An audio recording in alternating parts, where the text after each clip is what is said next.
joining me to tell me everything I need to know, which, honestly, Joel Klatt, whatever you say will be more than I know about any of this. You're great.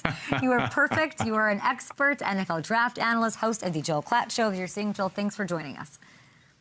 Good to be here. Thanks for having me on. How are you? I'm so great. I don't know much. I'm very excited. We have these broadcasts that you're, you're just into everything. You're one of the best in the biz, so I appreciate you on such a busy time helping us here. What do you enjoy most as a fan of sort of experiencing what you will over these next couple of days?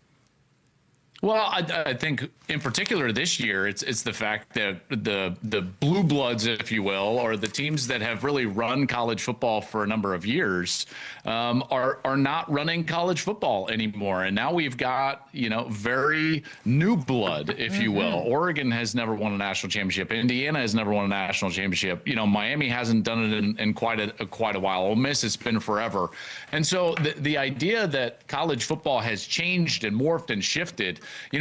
Listen, Kay, in the NFL, one of the great things about the product is the parity. That every single year, every fan base feels like, with the exception of a few, I'm sure, but feels like they've got a chance to at least go to the playoffs and make a run. Look at the Bears this year, right? Yes. With Ben Johnson and what they've been able to do, right? Like, I'm a Denver Bronco fan. All of a sudden, we've got a #1 seed in Denver, and that's exciting. Well, even though people criticize name, image, and likeness and the payments that players receive, and they criticize the transfer portal and the agency that players have in order to move and their freedom of movement, look what it's created in college football. And I would just make an argument that the product has never been better because we've got more parity. Indiana is the #1 seed for for goodness sakes. They're 14-0 and 14-0 for a reason. In this matchup specifically, Miami and Ole Miss, I think it's a really great style because you've got a mobile quarterback from Ole Miss and Trinidad Chambliss,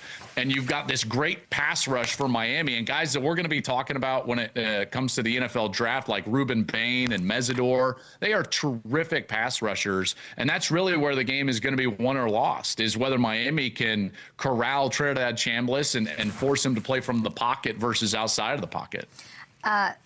Well said. It's a crime that we don't get you on these broadcasts. Oh, I would love that. I mean, I would do anything to broadcast a playoff game. There's no doubt, but you know how it goes. Those contracts are out of my hands. I think you're the best in the biz. I think it's. Oh, thank you. That's nice of you. Yeah. Just saying. Let's talk a little bit about this. We've got the Fiesta Bowl, of course, but the Rebels have Charlie Weis Jr. As an OC on the sidelines, despite some uncertainty about his availability, as I understand it. Now that he'll be coaching, does it change your mind about this game at all? Well, see, here's the thing, and I think you'll agree with this, okay, is that it's not just about what you do on game day. Now, obviously, as a play caller, that's important what you do on game day, but it's also what you build for the game plan. And a lot of times, the hay is already in the barn, if you will, when it comes to the game. And so my issue with the Ole Miss situation, and if your viewers aren't up to speed, Lane Kiffin left Ole Miss before the playoff, okay? So Lane leaves, and he goes to LSU, and he's going to be taking most of his offensive staff from Ole Miss to LSU. Well, he wants them to leave right away. Meanwhile, Ole Miss still has a playoff run to go on. So these coaches who are now under contract at LSU are basically being loaned out to continue to finish the season at Ole Miss. It's a disaster, which this week, as the transfer portal opened on January 2nd, Lane was having his guys be back in Baton Rouge in order to host recruiting visits for transfer players and go back and game plan for Ole Miss as they preparing for Miami. And I would make the argument as a former player that the quickest way to be defeated is to be distracted. And that's the definition of distraction, is you're trying to serve two masters there, both teams, both coaches, both head coaches. And my hope from the player's perspective is that Charlie Weis Jr. and this Ole Miss offensive staff have had the time necessary to build a game plan that the players deserve. Because to me, I'm a player's advocate. I want the players to go out there and have the most success that they possibly can and be put in position to have the most success that they possibly can. Really well said. I know, I mean, it's hard to not know about Lane Kiffin, even if you've never watched a snap of college football. Like, he's on every headline. There's a lot going on. You know him very well. How do you think, I don't know if regret would be the word, hypothetical potential regret. What will happen to Lane Kiffin? What will he be thinking if they go on? This is a great question. And win a title. So there's a lot of layers. It's a great question, right? There's a lot of layers to this. Number one is that he negotiated into his deal at LSU that LSU would pay him the bonuses that he would have gotten at Ole Miss based on how far Ole Miss goes. So, like, for instance, their quarterfinal victory over Georgia, I believe that made him like $500,000 that LSU just had to pay him as a bonus. So that's wild. So from a monetary standpoint, I'm sure he's encouraged and loves that. He's okay. Here's the other side of the coin, though, is that part of why he left is that there's this perception that you have to go to a place like LSU in order to win at the top level, right? I think that's an archaic and old school way of thinking about college football, and that's being proven out based on the first answer I gave with all this new blood that's playing in the semifinal. There's this notion that, like, well, it's been done at LSU, so I've got to go there in order to win a national championship. And I made the argument, and I was one of few that did, that no, he doesn't have to leave, and he doesn't have to go to LSU because the opportunity to win a national championship was right in front of him. And sometimes you just have to be where your feet are and own that spot. And I felt like if he did that, he would be able to compete for a national championship. Him leaving and leaving Ole Miss before the playoff, I thought was a signal that he didn't think that they could win a national championship, which again was unfair to those players. And listen, he and I have texted. He obviously disagrees with a lot of the things that I say and critique of his movement and the offensive coaching staff. But I maintain that I don't think he had to go to LSU, and the proof is in the pudding. He had built Ole Miss into a competitor and a team that could go to the national semifinal. And at this point, as you know, once you're in this scenario, it's like, well, why can't you win the national championship, in particular with a quarterback like Trinidad Chambliss? And if they win, gosh, if they win, what a story. I mean, what a story. What? Like, best story. If they win, is it the best story in college football history? Is that too hyperbolic? Like, maybe. I mean, it resembles, and I can't remember the exact coach's name here, but I remember in 1989 in the NCAA basketball tournament, Ralph, was it Frieder, Coach Frieder at Michigan? Okay. He left, and then Fisher got the job. But anyways, that was right before the NCAA tournament, and ultimately it worked out, and Michigan won the national championship. But here's the thing, Kay. Indiana has a chance to win the national championship, which that could be the greatest story of all time. Because coming into this season, they were the losingest program in the history of our sport. Crazy. They had lost more games than anybody, and here they are in undefeated history?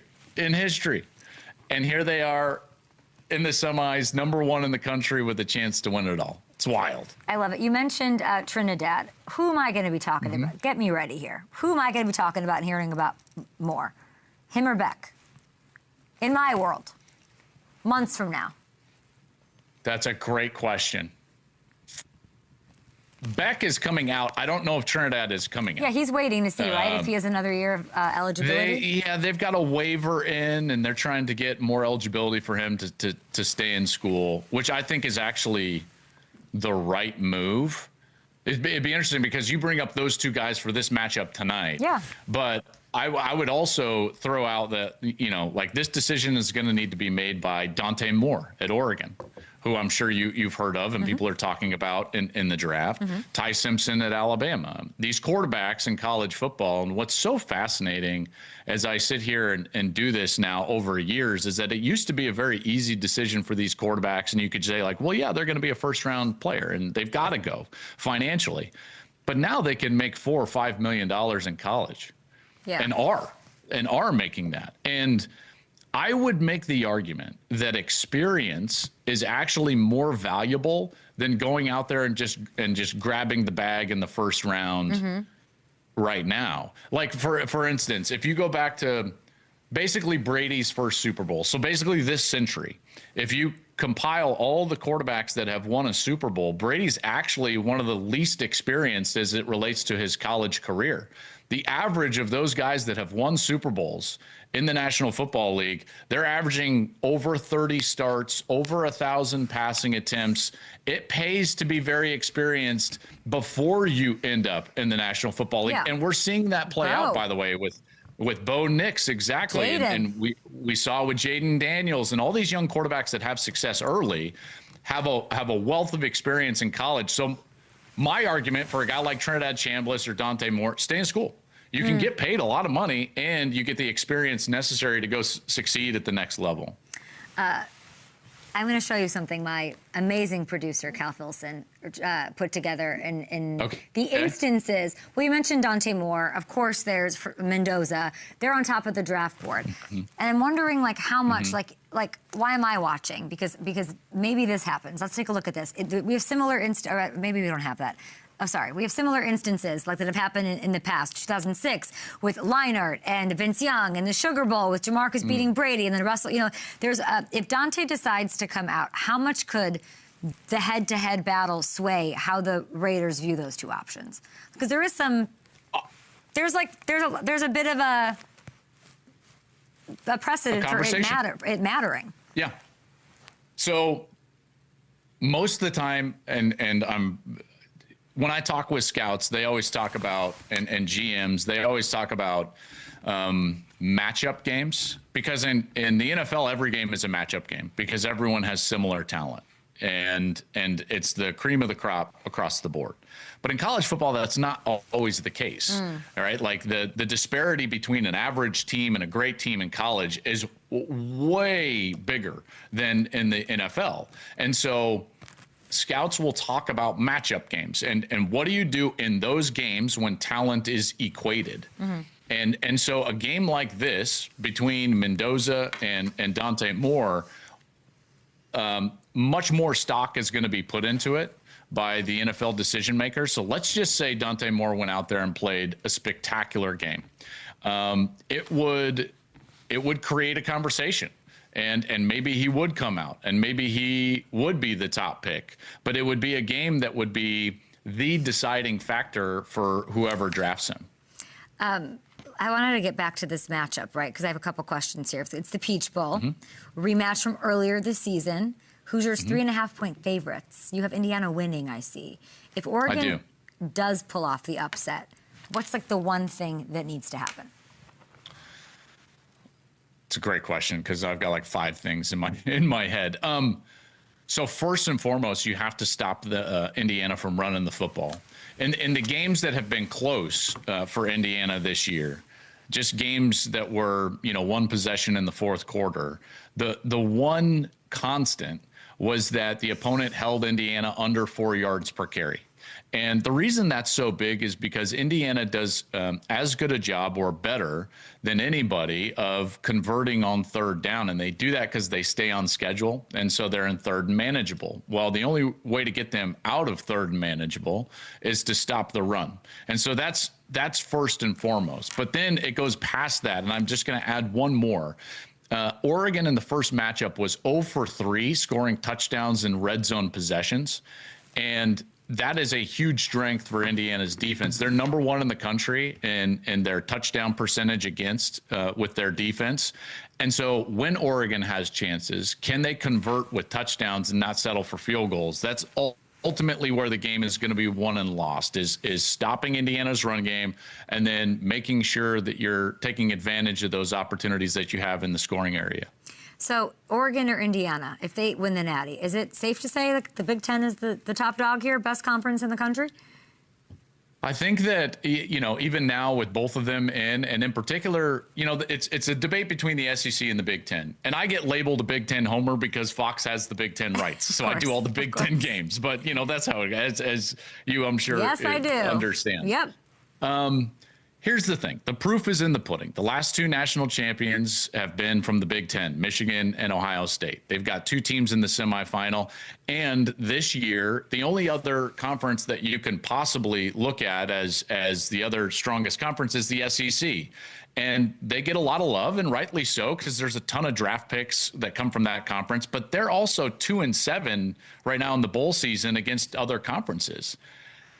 That's not great. You know, one of those wins was Texas over Michigan. And obviously Michigan is reeling right now with the scandal that broke with their head coach and the change that they've had. And then the other is Tulane, when Ole Miss beat Tulane. So my issue is like, well, who are you beating? You can't just tell me that this is the best conference over and over and over and over and over again, if the proof of national championships and record and postseason play tells me different.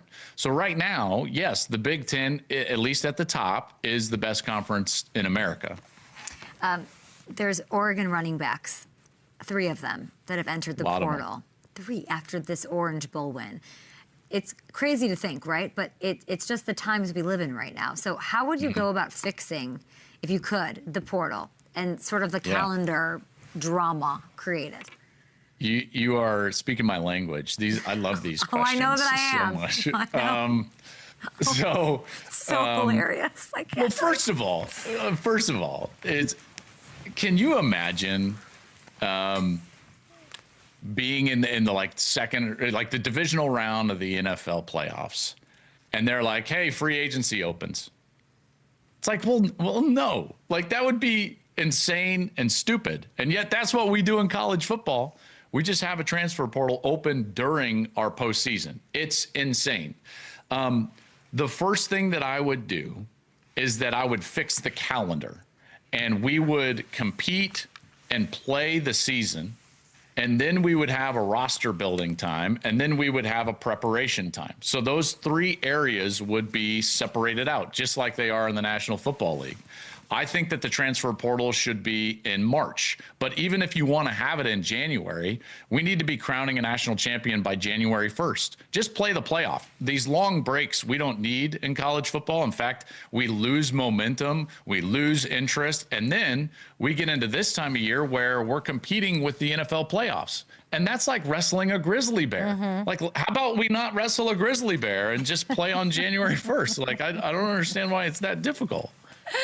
I don't either, but you have all the answers. I'm so glad you liked our questions. My producer worked very hard on them. Give a shout out to my producer, Cal, Jill. He's your biggest fan. Cal, I love it. You did a great job. It was phenomenal. I love it. Thank you for having me on. I appreciate it. You're amazing. And by the way, UFL coming up. It returns March 27th. I'm sure you're doing that. Please come on for the draft and teach me things. Will you promise? I would love to. I'm sure you might probably be in Pittsburgh. We can maybe do. Will you be in Pittsburgh? Of course. I don't know. Who knows? I don't know where I'm going to be tomorrow, Klatt. We appreciate that's a good point. Take a look at the Joe Klatt Show and enjoy the college football playoff games. Thank you so much. You bet.